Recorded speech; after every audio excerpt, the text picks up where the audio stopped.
Pandit Jawaharlal Nehru India's first prime minister. ఓ దేశానికి తొలి ప్రధానిగా వ్యవహరించడం అంత ఈజీ కాదు. ఎందుకంటే తొలి ప్రధాని హోదాలో తీసుకున్న నిర్ణయాల్లో ఏమాత్రం తేడా వచ్చినా వాటి ప్రభావం ఏళ్ల తరబడి ఉంటుంది. ఆ నిర్ణయాలే రాజకీయ అస్త్రంగాను మారుతాయి. అలాంటి కొన్ని నిర్ణయాలే ప్రస్తుత లోక్సభ సమరంలో అధికార విపక్షాల మధ్య వార్ ఆఫ్ వర్డ్స్కు కేర్ ఆఫ్ అడ్రస్గా మారాయి. ఐక్యరాజ్య సమితిలో శాశ్వత సభ్యత్వం దగ్గర నుంచి శత్రుదేశం చైనా విషయంలో అలసత్వం వరకు, అంతెందుకు కచ్చదీవు విషయంలోనూ అధికార బీజేపీ నెహ్రూనే తప్పుపడుతోంది. దీనికి కాంగ్రెస్ నుంచి అదే స్థాయిలో కౌంటర్స్ వస్తున్నాయి. అయితే లోక్సభ ఎన్నికల వేళ ఈ స్థాయిలో నెహ్రూను టార్గెట్ చేయటం వెనుక రీజన్ ఏంటి? ఇండియాస్ ఫస్ట్ ప్రైమ్ మినిస్టర్ నిజంగా సరిదిద్దుకోలేని పొరపాట్లు చేశారా? Let's watch. లోక్సభ సంగ్రామంలో బీజేపీకి నెహ్రూ అస్త్రంగా మారారా? నెహ్రూ టార్గెట్ గా కమలం నేతల విమర్శల సీక్రెట్స్ ఏంటి? భారత తొలి ప్రధాని నిజంగా దిద్దుకోలేని పొరపాట్లు చేశారా? బ్రిటిషర్స్ ని తరిమికొట్టి స్వాతంత్ర్యం సాధించుకున్న ఎన్నేళ్ల తర్వాత కూడా భారత్ను కొన్ని సమస్యలు వెంటాడుతున్నాయి. వాటిలో మొదటిది పాకిస్తాన్తో కశ్మీర్ వివాదం, రెండోది చైనా నుంచి ముప్పు, మూడోది ఐక్యరాజ్య సమితి భద్రతా మండలిలో శాశ్వత సభ్యత్వం.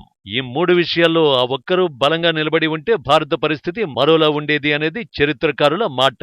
ఇప్పుడు ఆ మాటని కమలం పార్టీ అస్త్రంగా చేసుకుంటోంది. India's first prime minister Pandit Jawaharlal Nehru ఆ పొరపాట్లు చేయకుండా ఉంటే భారత్ ఎప్పుడూ అభివృద్ధి చెందిన దేశంగా అవతరించి ఉండేదని ఢంకా బజాయిస్తోంది. ఇంకాస్త డీటెయిల్ గా చెప్పాలంటే ప్రస్తుత లోక్సభ సమరంలో కాంగ్రెస్ పై ఆ అస్త్రాన్ని సరికొత్తగా సంధిస్తోంది. Pandit నెహ్రూ's position at that was, he said, well, we deserve a seat, but first we must ensure China gets it. Okay?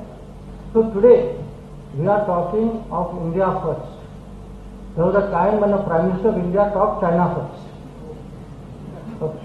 He said till China gets it, हम अपना क्यों में खड़े रहें, अब हमारी बारी आएगी, कभी न कभी आएगी, but first we must get China's work.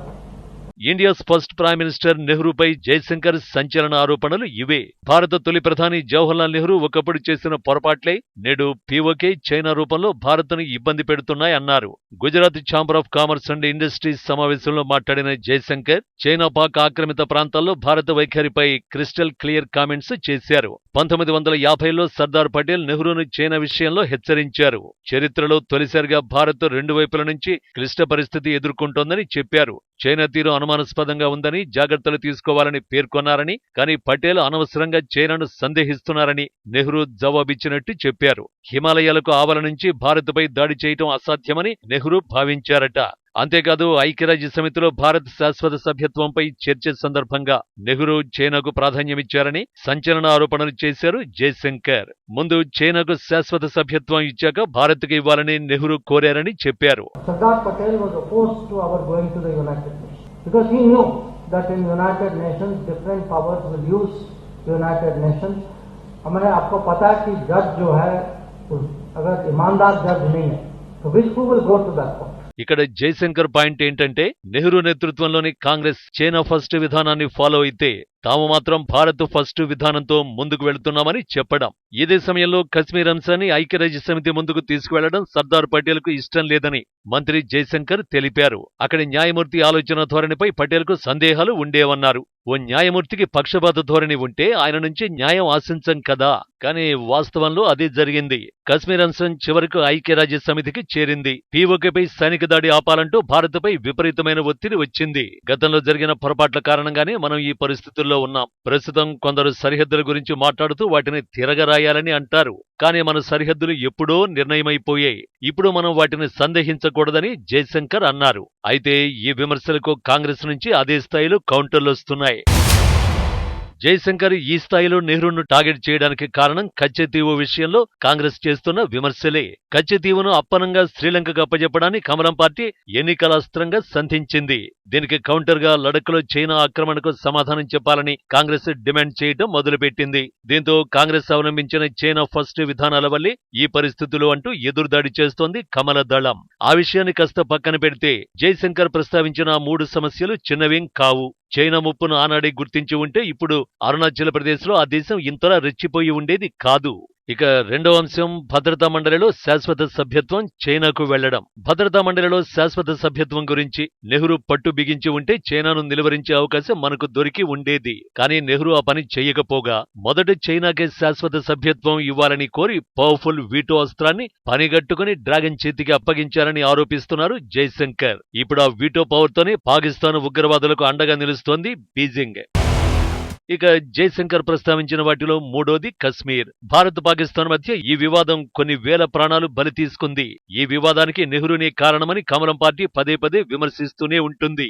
వాస్తవానికి కశ్మీర్ అనేది ఒకప్పుడు స్వతంత్ర సంస్థానం. 1947లో బ్రిటిష్ పాలన ముగిశాక సంస్థానాలపై సర్వాధికారాలు వాటి ప్రభువుల చేతికి వచ్చాయి. భారత్ పాక్ విభజన జరిగాక పూర్వపు సంస్థానాల్లో ఏది ఎటు చేరాలన్న ప్రశ్న వచ్చింది. తమ సంస్థానం భారత్ పాక్ రెండింటిలో ఏ దేశంలోనూ కలిసేది నిర్ణయించే అధికారం ఇండియన్ ఇండిపెండెన్స్ యాక్ట్ సంస్థానాధీశులకు ఇచ్చింది. ఆ ప్రకారం జమ్మూ కశ్మీర్ మహారాజు హరి సింగ్ నిర్ణయం చేసే లోపే పాకిస్తాన్ ఆ రాజ్యాన్ని బలవంతంగా తనలో కలిపేసుకునే దుర్బుద్ధితో రైడర్ల పేరిట తన సైన్యాన్ని దుర్మార్గంగా దండెత్తించింది. జనావాసాలను కబళిస్తూ మిడతల దండులా శ్రీనగర్ దరిదాపులకు వచ్చేసింది. ఆ దశలో కశ్మీర్ మహారాజు హరి సింగ్ తన రాజ్యాన్ని మన దేశంలో చట్టబద్ధంగా యథావిధిగా విలీనం చేశారు. జమ్మూ కశ్మీర్ ఎప్పుడైతే భారత్లో విలీనమైందో దాని ప్రాదేశిక సమగ్రతను రక్షించడం భారత ప్రభుత్వ బాధ్యత అయింది.